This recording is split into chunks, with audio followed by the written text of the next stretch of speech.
Cordial saludo. El tema que vamos a exponer se llama Procesos de adaptación y mitigación del cambio climático en Colombia. Con ustedes, el ingeniero Juan Camilo Botero, el licenciado John Sánchez y el licenciado José Ángel Medina Alfaro. El tema a estudiar tiene dos ejes fundamentales. El primer eje serían los procesos de adaptación en curso y medidas propuestas, quien va a ser socializada por mí. Y el segundo eje son procesos de mitigación del cambio climático, cuya parte A será encargada por el compañero John Sánchez y la parte B por el compañero Juan Camilo Botero. En nuestro país, Colombia, los principales avances de adopción al cambio climático se adelantan a través de los siguientes proyectos, que son el Programa Piloto Nacional de Adaptación al Cambio Climático INAT y el Programa Conjunto de Integración de Ecosistemas y Adaptación al Cambio Climático en el Macizo Colombiano, cuyos proyectos son apoyados por el Ministerio de Ambiente, Vivienda y Desarrollo Territorial y también por el IDEAM, el cual es el Instituto Nacional de Meteorología, Hidrología y Estudios Ambientales. El principal objetivo del INAP es apoyar a Colombia sobre medidas de prevención y adaptación frente a los efectos del cambio climático, el cual se enfoca en ecosistemas de alta montaña, áreas insulares, salud humana y procesamiento de datos meteorológicos. Ahora bien, esto busca fortalecer diseños de políticas nacionales de reducción de vulnerabilidad y medidas de adaptación tanto locales como regionales y nacionales. El IDEAM, por su parte, es el instituto encargado en este proyecto de lo que concierne al clima, a los ecosistemas de alta montaña y por supuesto los procesamientos de datos meteorológicos. Por otra parte, lo que son los institutos INVEMAR y Coralina se encargan entonces de las áreas insulares. Y por último, el Instituto Nacional de Salud se encarga de la salud humana. El principal objetivo de este programa conjunto lleva a fortalecer la integración de la temática ambiental, en especial por supuesto el cambio climático, el cual actúa desde tres áreas principales, que son la formulación de políticas, el cual mediante asesorías conlleva el fortalecimiento técnico a la formulación de dichas políticas, con el fin entonces de que nuestro país se adapte al cambio climático, incluso estrategias para la reducción de la pobreza y política nacional hídrica. Por su parte, donde se habla de fortalecimiento institucional y de organizaciones sociales, en este aspecto se busca fortalecer a las entidades sociales comprometidas con el medio ambiente, además del manejo integral de ecosistemas, la gestión, por supuesto, de recursos hídricos y la adaptación al cambio climático, que es lo que prima en esta situación. Ahora bien, en el fortalecimiento de la capacidad técnica y organizativa de implementación conjunta de políticas de adaptación por parte de actores locales, en este caso se trata de realizar experiencias de tipo piloto en lo que concierne a la cuenca alta del río Cauca y al macizo colombiano. Las medidas que socializamos en este video tienen como propósito claro la adaptación al cambio climático, el cual está enfocado desde tres áreas temáticas. La primera, la adaptación al ascenso al nivel del mar, el cual conlleva a una reubicación planeada, acomodación y protección del mismo. Ahora bien, adaptación al incremento de morbilidad por malaria y dengue, la adaptación a los impactos en los ecosistemas de páramo y alta montaña, medidas de adaptación en áreas insulares y costeras del Caribe y medidas de monitoreo.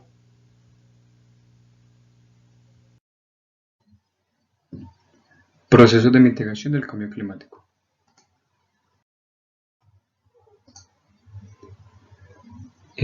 Para el escenario base del cambio climático con base en el consumo y generación de recursos naturales, específicamente la producción de CO2 equivalente, la primera estimación proyecta que las emisiones históricas suponen que se mantendrán en la misma relación entre emisiones y Producto Interno Bruto de cada sector, mientras que en la segunda proyecta emisiones de cada uno de los sectores. Entonces vamos a analizar estas dos proyecciones: emisiones según el PIB y emisiones por cada uno de los sectores consumidores.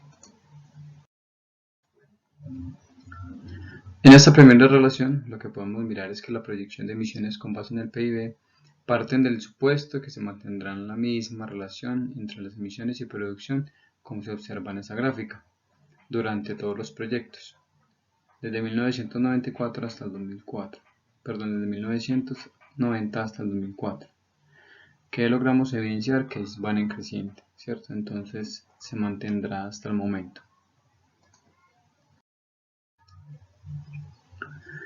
Con base en el sector agropecuario, entonces podemos evidenciar que lo que son el cultivo de arroz, suelos de agrícolas, quema prescripta de sabanas, entre otros, energía de biomasa, se encuentran dentro de los que más incrementan la fuente de CO2 en el país.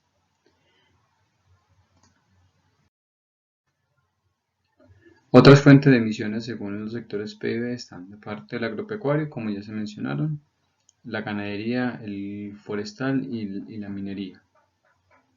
Dentro de la ganadería encontramos lo que es la fermentación entérica, el manejo de estiércol y la conversión de bosques y praderas. En la forestal, quema de combustibles, cambio de biomasas, conversiones de bosques y maderas. Y en la minería, lo que es la minería de carbón y petróleo y gas natural. Para otros sectores PIB y fuentes encontramos que ordenadamente desde el más hasta el menos encontramos que lo que es la energía, el consumo de agua y la manufactura son los que más se encuentran en la fuente del inventario nacional. Y por otro lado, lo que son los servicios y las pescas son los que lideran el consumo y producción de CO2 con la quema de combustibles a nivel comercial, institucional y agrícola o servil. En cuanto a los coeficientes de emisión por el sector, encontramos que el sector del consumo de agua y producción de agua y lo que es la ganadería forestal y el agropecuario, como ya se ha mencionado, también se encuentran liderando pues como el consumo según los sectores. En este caso, el consumo sería por gigagramo de CO2 de acuerdo con cada uno de los indicadores del PIB. Esto con base en el informe del 2005. En este gráfico lo que se pretende mostrar son los resultados de las emisiones de los gases de efecto invernadero hasta el año 2050. Es una proyección que se hace que se supone tendrá un crecimiento constante durante todo el periodo, siguiendo lo que son las tasas de crecimiento del PIB de las que ya se mostraron hace un momento. De acuerdo con esto, para el año 2020, o sea, hace 2 años, se esperaba que las emisiones alcanzaran aproximadamente unas 309.584 gigagramos de CO2, mientras que para el año 2050 se espera que se duplique prácticamente, alrededor de 720.000 gigagramos.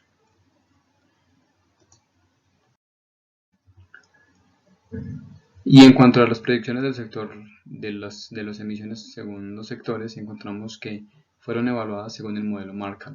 ¿Qué es el modelo Markov? Lo que hace es evaluar las contribuciones óptimas de las tecnologías, tratando de minimizar costos, minimizar las importaciones, minimizar los agentes contaminantes y las emisiones, y procurando maximizar siempre las fuentes renovables y que éstas siempre sean constantemente actualizadas y modernas, que permite pues que la predicción de la demanda siempre sea óptima y que los resultados del modelo siempre sean los esperados.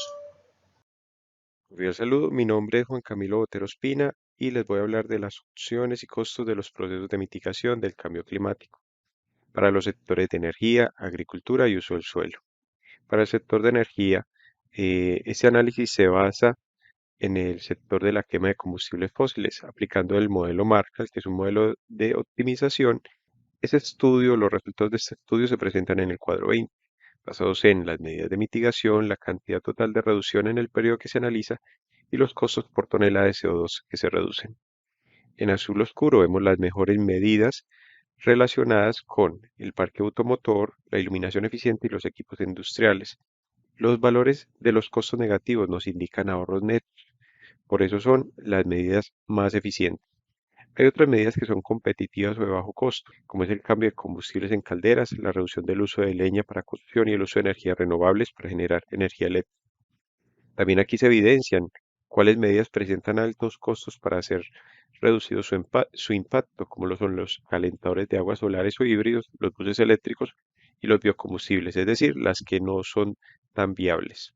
Se evidencia que para un periodo de análisis de 30 años, el potencial de reducción es de 17,5 millones de toneladas anuales de CO2 equivalente. La reducción anterior se representa para el año 2005. Bueno, con respecto al sector agropecuario, el análisis se basa en la información de los inventarios oficiales de los gases de efecto invernadero. Esos cálculos se realizan para el año 2008 con proyecciones para el año 2010 y 2020. El potencial de mitigación de estos programas se basa en la promoción de sistemas silvopastoriles y la racionalización del uso de fertilizantes sintéticos en cultivos agrícolas. Se busca reducir en 20% los relacionados con el cultivo de papa, arroz y algodón. Vemos cómo, aunque el potencial es bajo comparado con el anterior sector, el energético, este sector agropecuario o este potencial de reducción sí presenta utilidades netas y una viabilidad económica, lo cual le permite a estos sectores o a los entes que pertenecen a este sector acceder a créditos y recursos reembolsables para aumentar la escala de reducción. Bueno, con respecto al sector transporte, estos análisis de opción de reducción también se basan en la información de los inventarios oficiales de gases de efecto invernadero. Básicamente el potencial de mitigación se basa en los siguientes programas. Primero, sistemas de transporte masivos con buses articulados, pero para ciudades de más de 600.000 habitantes. Segundo, proyectando una mezcla de combustibles fósiles con biocombustibles. Para el 2010, 15% de etanol y 10% de biodiesel, aumentando en 2020 20% de etanol y 20% de biodiesel. La chatarrización y reposición de 15.000 vehículos de carga, camiones tipo C.